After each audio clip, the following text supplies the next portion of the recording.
Selviana, NIM 1902010027, kelas PAI 5A, Fakultas Tarbiyah dan Ilmu Keguruan, Institut Agama Islam Negeri Palopo. Di sini saya akan membahas atau mempresentasikan materi pada mata kuliah Sosiologi Pendidikan untuk memenuhi tugas ujian tengah semester. Pada video kali ini saya akan membahas 6 pokok materi. Yang pertama, sejarah perkembangan sosiologi pendidikan. Yang kedua, konsep dasar sosiologi pendidikan. Yang ketiga, pendidikan dan masyarakat.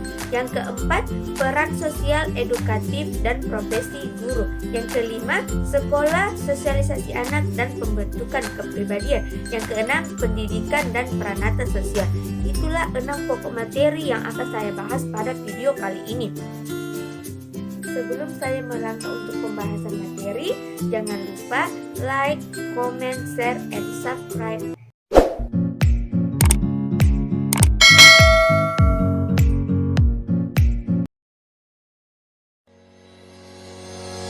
Baik, pertama-tama saya akan membahas materi tentang sejarah perkembangan sosiologi pendidikan, di mana rumusan masalahnya yaitu sejarah sosiologi pendidikan, tokoh sosiologi pendidikan, dan paradigma sosiologi pendidikan. Sejarah sosiologi pendidikan. Sosiologi pendidikan adalah sosiologi yang membahas dan diterapkan dalam pemecahan segala problematika yang ada dalam pendidikan, terutama dalam interaksi sosial antara peserta didik dengan lingkungan, guru, dan sesamanya. Begitu juga dalam melihat gejala-gejala sosial yang berkembang dalam sistem pendidikan guna tercapainya kemajuan dalam bidang pendidikan. Sosiologi pendidikan berawal dari ilmu sosiologi umum atau sosiologi mikro yang muncul pada abad ke-18. Ilmu sosiologi melepaskan diri dari ilmu filsafat, mulai melepaskan diri dari ilmu filsafat dan berdiri sendiri sejak abad ke-19. Istilah sosiologi pertama kali digunakan August Comte pada tahun 1798 hingga 1857 dalam bukunya Orde Filosofi Positif. Sosiologi berasal dari kata socios dan logos. Socios berasal dari bahasa Latin yang artinya teman, sedangkan logos berasal dari bahasa Yunani yang artinya kata, perkataan, atau perbicaraan. Pemisahan sosiologi dari ilmu lainnya tampak dan terasa pada masa revolusi di Eropa yang menganaskan dalam revolusi Prancis pada tahun 1789 hingga 1799. Sosiologi berkembang menjadi ilmu yang terdiri sendiri karena adanya ancaman terhadap tatanan sosial yang selama ini sudah dianggap seharusnya demikian nyata dan benar. Leyendecker mengidentifikasi ancaman tersebut meliputi yang pertama, terjadinya revolusi industri dan revolusi Prancis. Yang kedua, tumbuhnya kapitalisme pada akhir abad ke-15. Dan yang ketiga, perubahan di bidang sosial dan politik. Dalam pertumbuhan sosiologi pendidikan pada tahun 1960-an, terdapat sejumlah faktor penunjang yang dapat dirinci, yaitu sifat pendidikan guru yang mulai berubah-ubah, mulai dengan diperkenalkannya program pendidikan tahap pertama selama 3 tahun di koleks pada tahun 1962 dan merangsang perkembangan studi akademik pendidikan dan selanjutnya telah merangsang pertumbuhan ilmu-ilmu sosial dasar yang menopangnya. Materi yang kedua, tokoh sosiologi pendidikan. Pertama, August Comte pada tahun 1798 hingga 1857. August Comte lahir pada tanggal 19 Januari 1798 di kota Montpellier di bagian selatan Prancis. August Comte merupakan bapak sosiologi. Ia berpendapat bahwa sosiologi terdiri dari 2 bagian pokok, yaitu sosial statistik dan sosial dinamik. Sebagai sosial statistik, sosiologi merupakan sebuah ilmu yang mengkaji dan mempelajari hubungan timbal balik antara lembaga-lembaga kemasyarakatan. Sosial dinamik meneropong bagaimana lembaga-lembaga tersebut tumbuh dan berkembang serta mengalami perkembangan sepanjang masa. Yang kedua, Emil Durkheim pada tahun 1858 hingga 1917. Emil Durkheim lahir pada tanggal 15 April 1858 di desa Epinal, Prancis. Emil Durkheim menyatakan bahwa sosiologi adalah ilmu yang mempelajari fakta-fakta sosial, yaitu fakta-fakta yang berisikan cara bertindak, cara berpikir, dan berperasaan yang berada di luar individu. Fakta-fakta tersebut mempunyai kekuatan untuk mengendalikan individu. Ia mengembangkan sosiologi memakai dua prinsip, yaitu sosiologi harus bersifat ilmiah dan keterangan yang diharapkan dari sosiologi harus bersifat khas sosiologi. Yang ketiga, Max Weber pada tahun 1864 hingga 1920. Max Weber kelahiran Vilvoorde di Sungeria, Jerman. Ia telah dicemaskan oleh proses rasionalisasi dan birokralisasi masyarakat modern, proses mana makin mencekik dan menumpas otonomi individu. Aparatur birokrasi diumpamakan olehnya dengan suatu kandas besi yang mengurung individu. Kecemasan inilah yang melatar belakangi keinginannya untuk mengutamakan dan mempelajari perilaku sosial dari segi pelaku. Yang keempat, Charles Horton Boole pada tahun 1864 hingga 1929.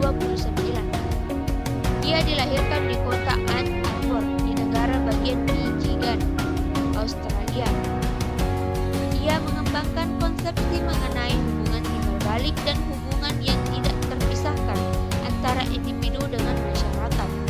Boole juga menegaskan bahwa masyarakat dan individu bukan dua realitas yang terdiri sendiri dan saling terpisah, tetapi merupakan dua sisi yang satu dengan yang lain saling terikat dan tidak mungkin dipisahkan. Materi yang ketiga, paradigma sosiologi pendidikan. Menurut George Risser, dalam kajian sosiologi memiliki tiga paradigma, yaitu yang pertama, paradigma fakta sosial. Paradigma fakta sosial menyatakan bahwa struktur terdalam masyarakat mempengaruhi individu. Paradigma fakta sosial dipengaruhi oleh pemikiran Emil Durkheim. Teori sosiologi dalam kelompok ini sama-sama menyatakan bahwa objek kajian sosiologi adalah fakta sosial. Fakta sosial bukanlah ide-ide yang ada dalam pikiran manusia, melainkan sesuatu yang berada di masyarakat dan kelompok atau di luar individu yang dapat diamati dan dicermati. Dalam paradigma fakta ini, masyarakat dipandang sebagai fakta yang berdiri sendiri, terlepas dari persoalan apakah individu suka atau tidak suka. Struktur masyarakat yang mencakup bentuk pengorganisasian, hierarki kekuasaan dan wewenang, peranan nilai-nilai peranata sosial. Semua itu merupakan suatu fakta yang terpisah dari individu, namun ikut mempengaruhi individu tersebut dalam segala aspek kehidupan. Yang kedua, paradigma definisi sosial. Paradigma ini dipelopori oleh Max Weber, menganggap perilaku sosial dan individu memiliki korelasi yang kuat. Kedua hal itulah yang menjadi pokok persoalan sosiologi. Apabila tindakan individu yang diarahkan kepada benda mati atau objek fisik semata tanpa dihubungkannya dengan tindakan orang lain, bukan termasuk dalam tindakan sosial. Definisi ini terkandung dua konsep dasar di dalamnya, yaitu konsep tindakan sosial dan konsep tentang penafsiran dan pemahaman. Yang ketiga, paradigma perilaku sosial. Paradigma perilaku sosial menyatakan bahwa perilaku yang terjadi terus-menerus dari individu yang terjadi di masyarakat merupakan suatu pokok permasalahan. Dalam hal ini, interaksi antar individu dengan lingkungannya akan membawa akibat perubahan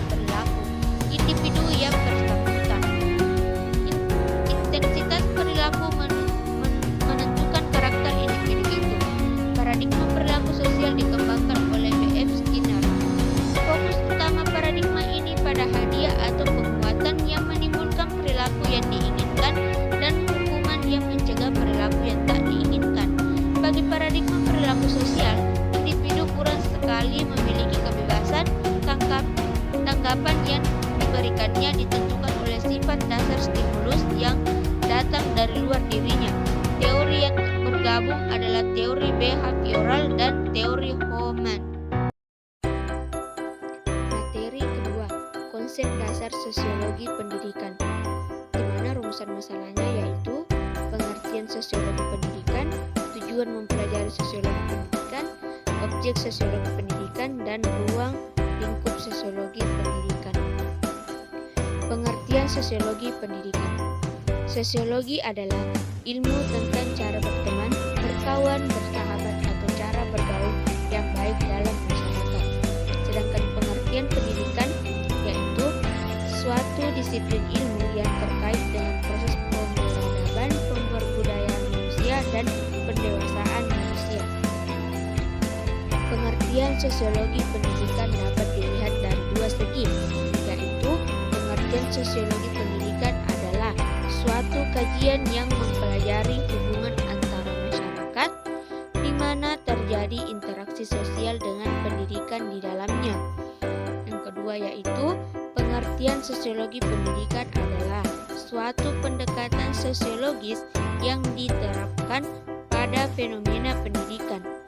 Pendekatan sosiologis meliputi konsep, variabel, metode, dan teori yang digunakan dalam sosiologi untuk memahami kenyataan sosial, serta di dalamnya terdapat kompleksitas aktivitas yang berkaitan dengan pendidikan. Yang kedua, tujuan mempelajari sosiologi pendidikan. Menurut Zainuddin Maliki, tujuan mempelajari sosiologi pendidikan adalah untuk yang pertama, menganalisis proses sosialisasi.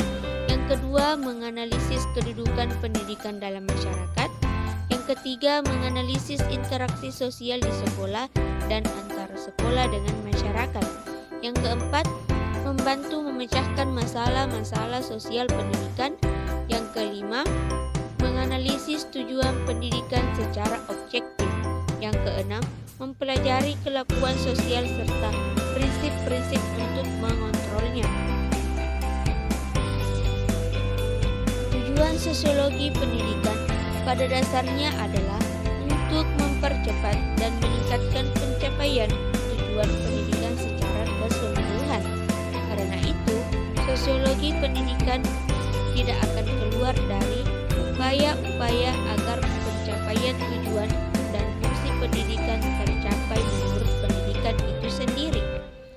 Secara universal, tujuan dan fungsi pendidikan itu adalah memanusiakan manusia oleh manusia yang telah memanusia. Bagian C, objek sosiologi pendidikan.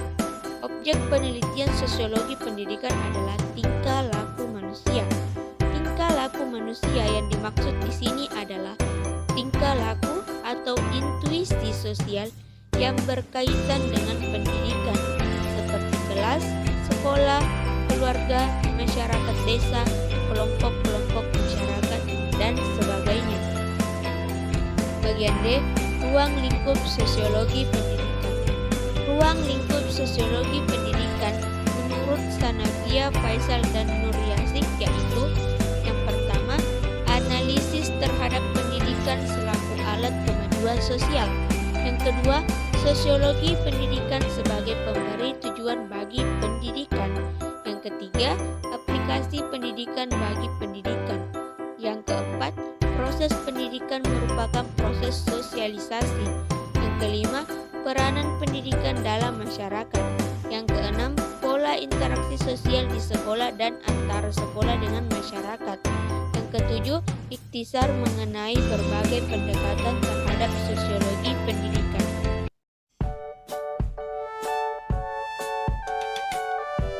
Selanjutnya materi ketiga, pendidikan dan masyarakat, di mana yaitu rumusan masalahnya, hubungan individu dan masyarakat, hubungan pendidikan dan sumber daya manusia, hubungan pendidikan dan lingkungan sekolah, fungsi sekolah bagi masyarakat, dan hubungan pendidikan dan pembaruan.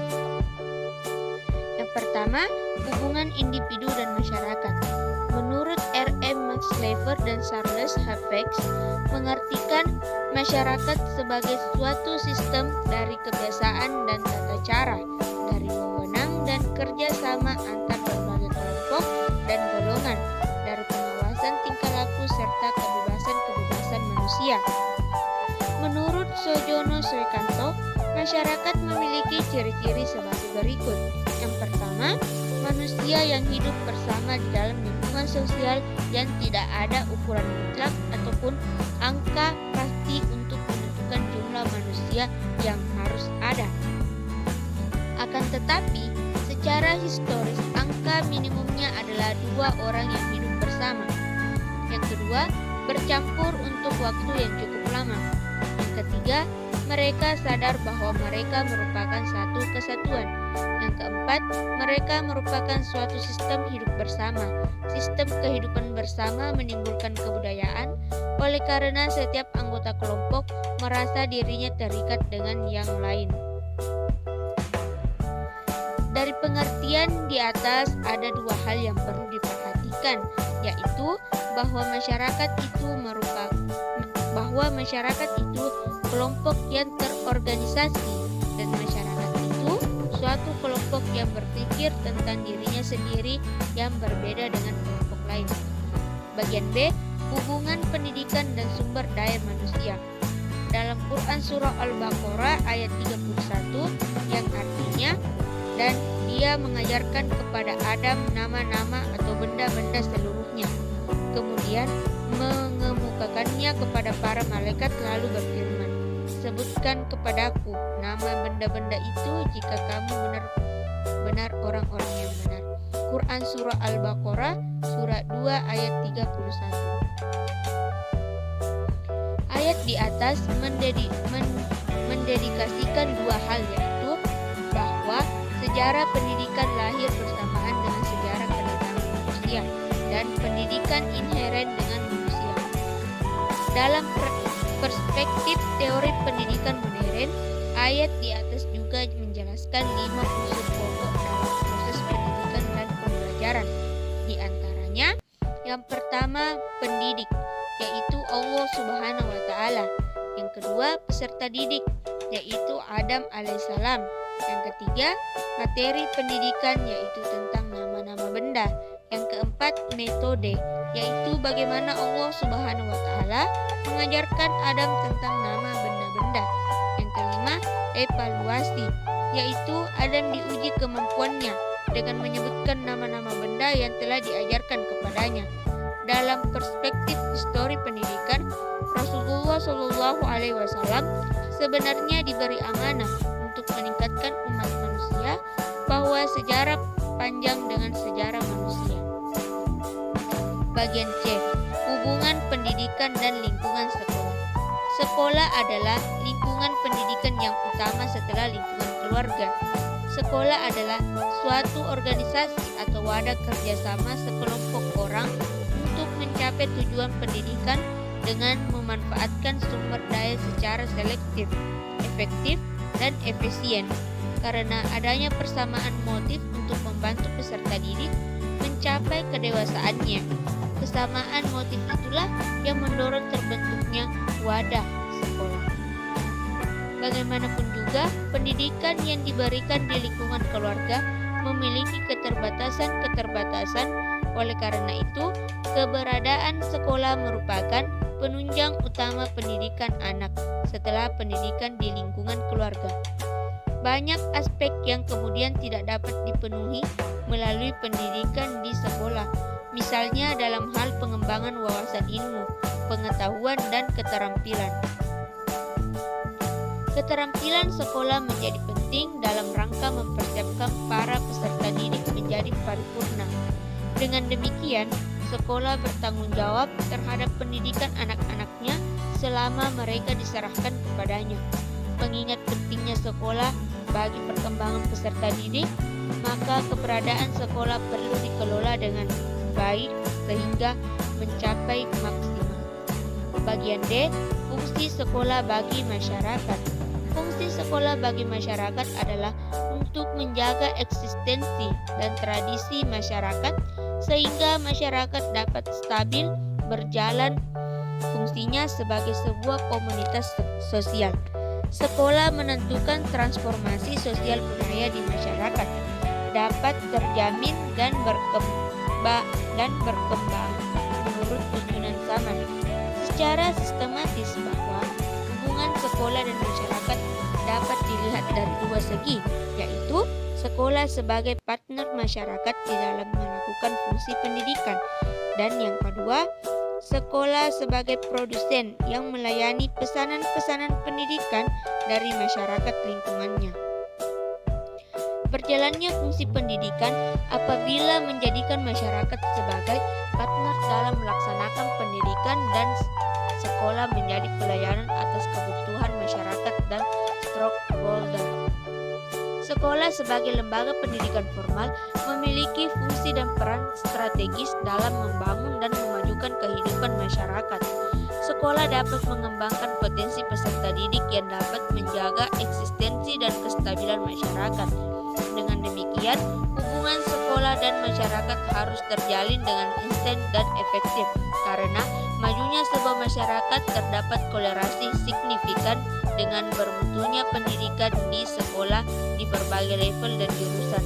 Oleh karena itu, akses pendidikan sekolah perlu ditingkatkan sehingga masyarakat dapat menikmati dan mengikuti pendidikan formal di sekolah. Bagian E, hubungan pendidikan dan pembaruan. Dalam dunia dinamis ini, tanpa terkecuali setiap masyarakat akan mengalami perubahan menuju pembaharuan. Tidak turut berubah dan mengikuti pertukaran zaman akan membahayakan eksistensi masyarakat itu. Tiap pemerintah akan berusaha mengadakan perubahan yang diinginkan demi kesejahteraan rakyatnya dan keselamatan bangsa serta negaranya. Dalam hal ini, diusahakan adanya keseimbangan antara dinamika dengan stabilitas. Perubahan-perubahan itu antara lain tercermin dalam perubahan kurikulum dan sistem pendidikan. Peralihan dari zaman ke zaman memerlukan berbagai perubahan kurikulum sesuai dengan filsafat bangsa dan paradigma dominan yang dianut. Jadi, dengan kata lain, perubahan menuju pembaharuan dalam pendidikan sangat tergantung kebijakan yang diambil oleh negara. Selanjutnya, materi yang keempat, peran sosial, edukatif, dan profesi guru, di mana rumusan masalahnya yaitu yang pertama, peran guru di sekolah, yang kedua, peran guru di masyarakat, yang ketiga, guru sebagai profesi, dan yang keempat, guru dalam perspektif sosiologi. Peran guru di sekolah. Guru sebagai pelaku utama dalam implementasi atau penerapan program pendidikan di sekolah memiliki peranan yang sangat strategis dalam mencapai tujuan pendidikan yang diharapkan. Dalam hal ini, guru dipandang sebagai faktor determinan terhadap pencapaian mutu prestasi belajar siswa. Dapat diidentifikasikan beberapa peran guru antara lain: guru sebagai pendidik, guru sebagai pengajar, guru sebagai pembimbing, guru sebagai pelatih, guru sebagai penasehat, guru sebagai emansipator, guru sebagai aktor, guru sebagai pembawa cerita, guru sebagai pendorong kreativitas. Yang kedua, peran guru dalam masyarakat. Peranan guru dalam masyarakat tergantung pada gambaran masyarakat tentang kedudukan guru dan status sosialnya di masyarakat. Dalam masyarakat, guru adalah sebagai pemimpin yang menjadi panutan atau teladan serta contoh bagi masyarakat setempat. Mereka adalah pemegang norma serta nilai-nilai yang mesti dilindungi serta dijalankan. Hal ini dapat kita lihat bahwasannya ucapan guru dalam suatu masyarakat sangat berpengaruh terhadap orang lain. Yang ketiga, guru sebagai profesi. Guru sebagai jabatan profesional memerlukan berbagai keahlian khusus. Sebagai suatu profesi, maka harus memenuhi kriteria profesional. Menurut Omar Hamalik, mengemukakan kriteria guru sebagai berikut, yaitu fisik, mental kepribadian, keilmiahan atau pengetahuan, dan keterampilan. Guru dalam perspektif sosiologi adalah manusia yang tugasnya atau profesinya mengajar. Istilah lain yang masih berkenaan dengan guru dan berkembang di masyarakat adalah pendidik, karena makna pendidik adalah usaha untuk membimbing, mengarahkan, mentransfer ilmu dan yang dilakukan secara umum. Akan tetapi, istilah pendidik terdapat pada lembaga formal seperti sekolah, madrasah, dan dosen dalam dunia perguruan tinggi. Selanjutnya, materi yang kelima. Sekolah, sosialisasi anak, dan pembentukan kepribadian. Bagian A, sekolah sebagai organisasi. Sekolah sebagai organisasi adalah perkumpulan sosial yang dibentuk oleh masyarakat, baik yang berbadan hukum maupun yang tidak berbadan hukum, yang berfungsi sebagai sarana partisipasi masyarakat dalam pembangunan bangsa dan negara. Yang kedua, sekolah sebagai sistem interaksi. Sistem interaksi di sekolah dapat ditinjau dengan menggunakan 3 perspektif yang berbeda, yakni hubungan antara warga sekolah dengan masyarakat luar, hubungan di internal sekolah lintas kedudukan dan peranannya, dan hubungan antar individu pengembangan status atau kedudukan yang sama. Yang ketiga, kelas dan sistem sosial. Kelas sebagai sistem sosial di sana terdapat dalam perspektif sosiologi. Kelas merupakan bagian dari mikrososiologi yang menelaah kehidupan kelompok sosial di sekolah dengan keseluruhan dinamika yang terjadi di dalamnya. Yang keempat, pembentukan kepribadian dan pendidikan karakter. Pembentukan kepribadian dan pembentukan karakter manusia Indonesia seutuhnya diperlukan proses pendidikan yang merupakan proses untuk meningkatkan harkat serta martabat bangsa. Yang kelima, sekolah dan screening moral. Indonesia dihebohkan oleh banyaknya perilaku menyimpan yang dilakukan oleh para remaja, khususnya di bidang pendidikan. Penyimpangan kerap kali terjadi. Biasanya penyimpangan yang terjadi seperti pelanggaran moral. Jadi sekolah menjadi tempat penyaringan moral di mana para guru dituntut membimbing para siswa yang sering melakukan pelanggaran agar ia dapat memiliki moral yang baik. Selanjutnya materi yang keenam, pendidikan dan peranata sosial. Visi dan misi pendidikan nasional. Visi pendidikan nasional. Terwujudnya sistem pendidikan sebagai peranata sosial yang kuat dan berwibawa untuk memberdayakan semua warga negara Indonesia berkembang menjadi manusia yang berkualitas sehingga mampu dan proaktif menjawab tantangan zaman yang selalu berubah. Misi pendidikan nasional. Yang pertama, mengupayakan perluasan dan pemerataan kesempatan memperoleh pendidikan yang bermutu bagi seluruh rakyat Indonesia. Yang kedua, membantu dan memfasilitasi pengembangan potensi anak bangsa secara utuh sejak dini sampai akhir hayat dalam rangka mewujudkan masyarakat belajar. Yang ketiga, meningkatkan kesiapan masukan dan kualitas proses pendidikan untuk mengoptimalkan pembentukan kepribadian yang moral. Yang keempat, meningkatkan keprofesionalan dan akuntabilitas lembaga pendidikan sebagai pusat pembudayaan ilmu pengetahuan, keterampilan, pengalaman, sikap, dan nilai berdasarkan standar nasional dan global. Yang kelima, memberdayakan peran serta masyarakat dalam penyelenggaraan pendidikan berdasarkan prinsip otonomi dalam konteks Negara Kesatuan Republik Indonesia. Pengertian pendidikan. Pendidikan adalah sebuah kegiatan yang dilakukan dengan sengaja dan terencana secara terus-menerus yang dilaksanakan oleh manusia manusia yang memiliki ilmu dan keterampilan kepada peserta didik demi tercapainya manusia paripurna. Pengertian pranata. Secara umum yang dimaksud dengan pranata sosial dapat dimaknai sebagai organisasi, asosiasi, atau kelompok sosial. Pranata sosial merupakan sekumpulan norma atau sistem norma dalam hubungannya dengan pemenuhan kebutuhan pokok manusia. Fungsi pranata sosial yaitu memberikan pedoman pada anggota masyarakat tentang bagaimana bertingkah laku atau bersikap dalam upaya untuk memenuhi segala kebutuhan hidupnya. Yang kedua, menjaga keutuhan masyarakat dari ancaman perpecahan atau integrasi masyarakat.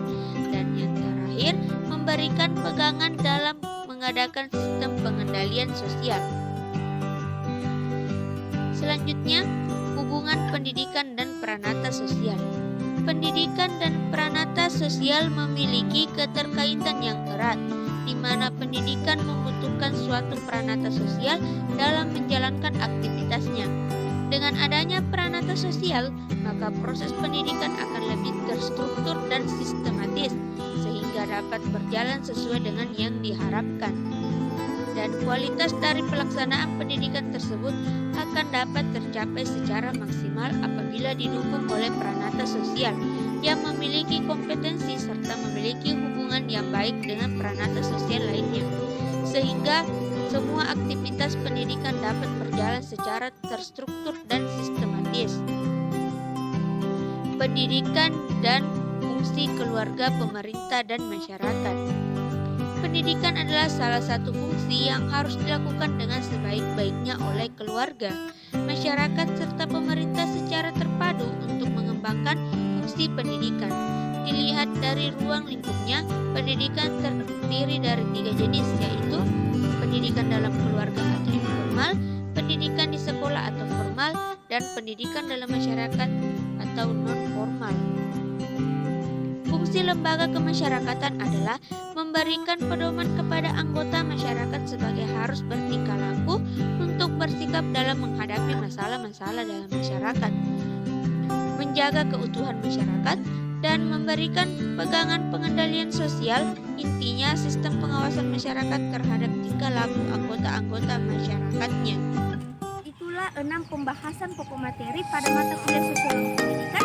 Semoga apa yang saya sampaikan dapat dipahami atau mudah dipahami. Sebelum saya mengakhiri video ini, jangan lupa like, comment, and subscribe. Wassalamualaikum warahmatullahi wabarakatuh.